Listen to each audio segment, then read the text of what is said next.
बाख्रा पाल्न सकिँदैन त्यस्तो गाह्रो चिन पाल्छन् बरु यो हुन्छ त्यो हुन्छ भनेर 8-10 वटा दिमाग लगाइदिन्छन् जतिजनाले सोध्यो त्यति एउटा क्वेसन थपेर छोडिदिन्छन् त्यो उत्तर दिँदै त्यसको 2-4 महिनै जान्छ हैन त्यतापट्टि नसोचिकन अन्त केही नसोचिकन म गर्छु भनेर लाग्यो भने सफल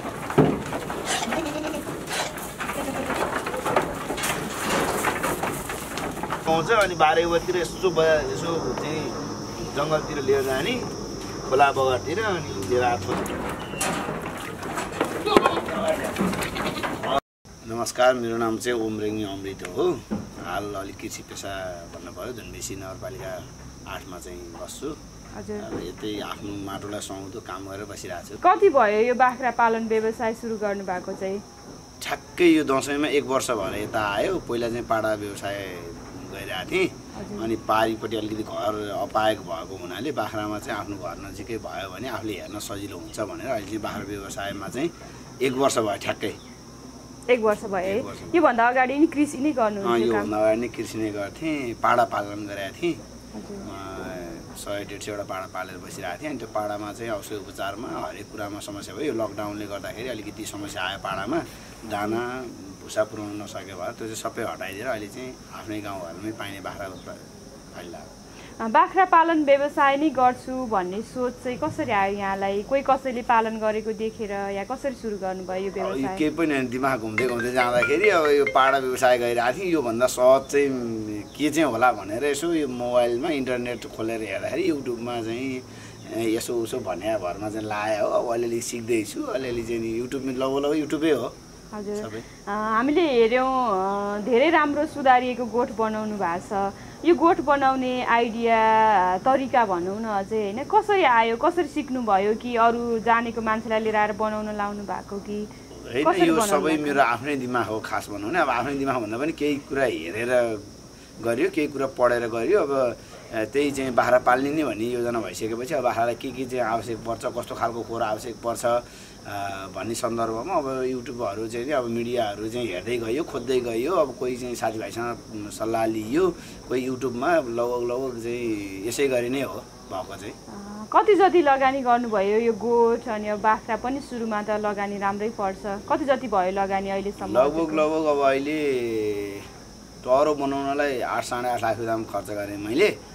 अनि बाख्रालाई लगभग मसँग अहिले 40-45 वटा बाख्रा छ 19 वटा देउनी माउ छन् अनि खसी बोका यताउता गर्दाखेरि लगभग मेरो 6-6.5 लाख रुपियाँ 8-14-15 लाख रुपियाँ दाम लगानी छ हैन अब अहिले चाहिँ अब स्थानीय निकाय छ गाउँमा हैन गाउँपालिका नगरपालिकामा कृषि अनि पशुपालन गर्ने मान्छेहरूलाई चाहिँ थुप्रै अनुदान छ भन्ने सुन्छौँ हामी तपाईले चाहिँ अनुदान लिनु भएको छ कि छैन फर्महरू दर्ता गर्नु भएको छ कि छैन के छ अवस्था मैले बाख्रा पालनै व्यवसायकै भनेर ल यही पेसालाई नै तपाईले गर्नु भएको छ भनेर अनुदानको चाहिँ अब नाम चाहिँ सुने हो त्यो कुन चरीको नाम चाहिँ मलाई थाहा भएन अब त्यो कुनै चरीको नाम होला अब अलिकति अलि ठुल्ठुलो चाहिँ यसो टाइफाइ गर्ने होला कागजी प्रक्रिया मिलाउनलाई होला साँच्चीकै किसानै गर्छु भनेर किसानलाई नै चाहिँ पाएको छैन तपाईँ यो कुरा हैन मैले यसरी सुरु गर्न लाग्छु व्यवसाय के छ अवस्था अनुदानहरुको भनेर बुझ्न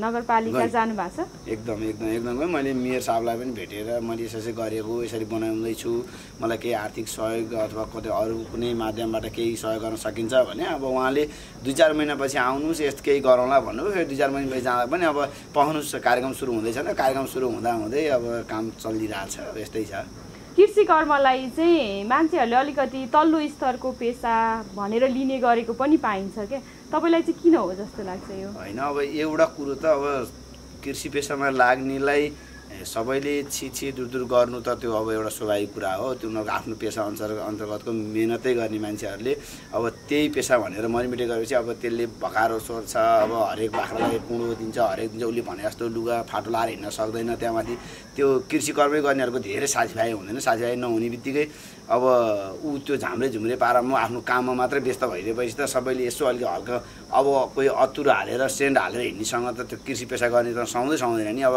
भारी डोको बोकेर गइरा हुन्छ बजारमा सबै साथीभाइ अरु चाहिँ टक्क राम्रो लुगा लाएर हिँडेका हुन्छन् अब त्यसलाई कसरी चाहिँ कति को मान्छे हुनु कोही पनि हुँदैन अनि अर्को कुरा रह्यो अब कृषि नै पेशा अँगाल्छु भन्नेलाई खासै त्यस्तो धेरै मान्छे कोही पनि हुँदैन उ आफ्नै काम कर्म व्यस्त हुन्छ अब आउट हुनलाई त यही त हो नि अब कृषि गर्दै गयो थोरै पैसाबाट चाहिँ के हुन्छ भनेर रातरात सपना देख्छन्। अब 2 महिना 4 महिनामै गाडी चढ्न सकिन्छ भन्ने योजनाले हिँडिरहेको हुन्छन्। 4-5 लाख लगानी गरेर त्यो अनुसारको नै पुर्याउनै सकिँदैन कुनै पनि हालतमा। कृषि पेसामा त्यसरी आउँदैन कुनै पनि हालतमा।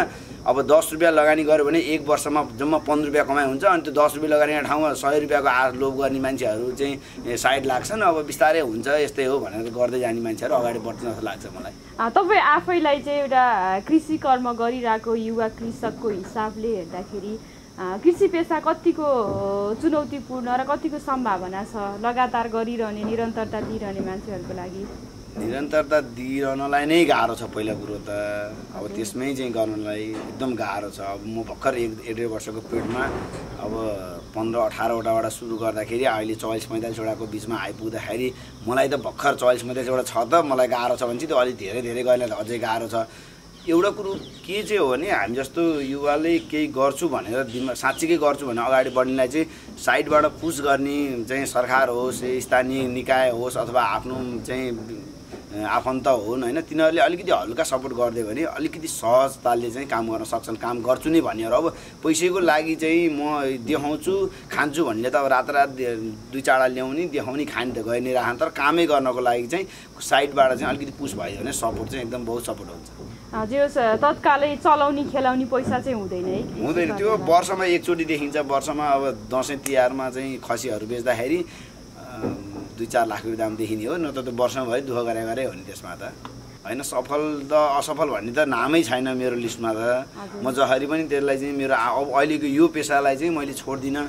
जसरी पनि गर्छु नि भनेर मैले सानो कुरालाई पनि याद राखेर सबै साथीभाइहरूसँग सल्लाह गरेर अब आफूभन्दा अलिक सिनियर चाहिँ फर्महरूसँग चाहिँ सहकार्य गरेर बुझेर अगाडि बढी नै रहेको छु होइन। अब त्यो मेरो खत्तम भयो म बिग्री भनेर मलाई रातरात करोडपति हुने सपना छैन।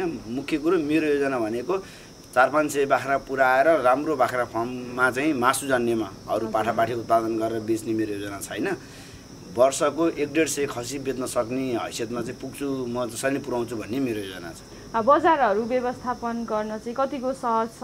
तपाईँले पहिले अब मार्केटिङमा पहिले कन्ट्याक्टहरू मिलाइसक्नु भएको छ कि जब बेच्ने बेला हुन्छ घरबाटै बिक्छ कि कतिको सहज छ? अब खासै त्यस्तो असहज चाहिँ छैन खसी बाख्राको बजारमा समस्या छैन। अब दसैँ तिहारमै हो एकैचोटि जाने। मेरो यही गाउँमै दिएर पुगेको छ नि मेरो यही एरियामा ल मेरो फर्ममा खसी बेच्ने छ है भनेपछि तुरुन्तै आएर उठाएर लान्छ। मलाई अहिलेसम्म बजारको समस्या चाहिँ परेको छैन। बजार चाहिँ राम्रो छ है? बजार राम्रो छ। बाख्राहरूको बिमा त गर्नुभएको छ? सबै गरेको छ एकदम। बिमा बिना त कृषि अब त्यही एउटा सपोर्टै त्यही हो। कमसेकम आफ्नो चाहिँ लगानी नडुबोस् भन्ने एउटा बिमा नै भएन भने त कसैले गर्दैन। बिमा कम्पनीमा नहुनु भने कृषि पेसा कसैले गर्दैन। अब बाख्रा पालनै गर्न चाहने होइन युवाहरूको लागि चाहिँ तपाईँ के भन्न चाहनुहुन्छ? यो पेसा गर्न सहज कतिको छ? चुनौतीहरू के छ यसमा होइन? अब कृषि प्राविधिकहरूको सजिलो अप्ठ्यारो के छ? अब नेपालमा सबै पैसाको चलखेल हो। अब अलिकति 200-400 बाख्रा भएर ठुलो भएर गाडी चढेर हिँड्नेलाई त्यो चाहिँ प्राविधिकहरू पनि हजुर के गरौँ कतिखेर आउँ म तपाईँ कहाँ भन्छन्। अब त्यो सानो किसानलाई त त्यस्तो प्राविधिकको समस्या परि नै हाल्छ। अब भर्खरै चाहिँ 8-10वटा बाख्रा किनेर 20वटा बाख्रा किनेर सुरु गर्दै अब त्यसलाई कसलाई बोलाउने कसले राम्रो गर्छ कुन औषधि राम्रो भन्ने नै थाहा हुँदैन पहिला कुरो त। अर्को कुरो आफूले भनेको टाइममा आफ्नो खोरमा बाख्रा बिरामी भइरहेको हुन्छ। फोन गर्यो म यता छु एकछिन पछि है भन्दै अब त्यो बाख्रा मरिसकेपछि आउनु बेर छैन होइन। अब त्यो मलाई पनि धेरैपल्ट परेको समस्या हो।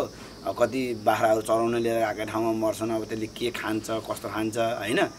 मेन कुरा चाहिँ आफैले यो बाख्रा बिरामी छ यसले अथवा छेरेको छ खोकेको छ अथवा त्यसले सिँगान बगाइरहेको छ भने त्यस्तो बाख्रालाई चराउन लाने छ भने नचराइकन घरमै राख्ने। अनि चराउन लाने गरेको छैन भने सँगै नराखेर छुट्टै राख्ने। कोठा छुट्टै बनाएर छुट्टै राख्ने। औषधिहरू भरपुर बरु चाहिँ कसै प्राविधिक नभइकन पनि भेटनरीहरूतिर गएर मेरो बाख्रालाई यस्तो भएको छ भने समस्या सुनाएर लिएर आएर औषधि स्टक 2-4 चक्की औषधि चाहिँ स्टक राख्दाखेरि असाध्यै राम्रो।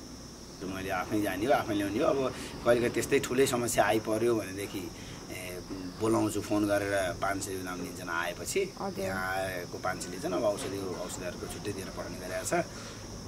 लौ त्यस्तै नै हो आफै जाने हो आफै भन्दा नि हुन्छ। अन्त्यमा चाहिँ होइन त मैले सोध्न छुटाएको अनि तपाईँलाई यो चाहिँ भन्न पाए हुन्थ्यो जस्तो लागेको कुरा केही छ? अब त्यही हो एउटा मिडियाकर्मी भएर आउनु हो। अब त्यो चाहिँ सबैमा सन्देश पुगोस्, कसैले काम गर्न लागेको रहेछ भने यसरी गर्ने रहेछ भनेर एउटा त्यो सन्देश प्रवाह गर्ने हो। तपाईँहरूले एउटा के हो भने बाख्रा पालन असाध्यै गाह्रो छैन, मात्रै के हो त भने त्यसलाई सिस्टम सिक्नु पर्यो, सिस्टम जान्न सक्नुपर्छ। मैले त खासै त्यस्तो केही पनि गरेको छैन।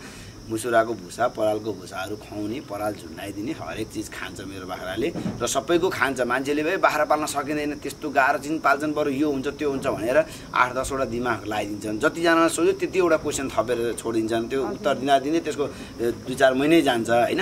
त्यतापट्टि नसोचिकन अन्त केही नसोचिकन म गर्छु भनेर लाग्यो भने सफल हुन्छ जस्तो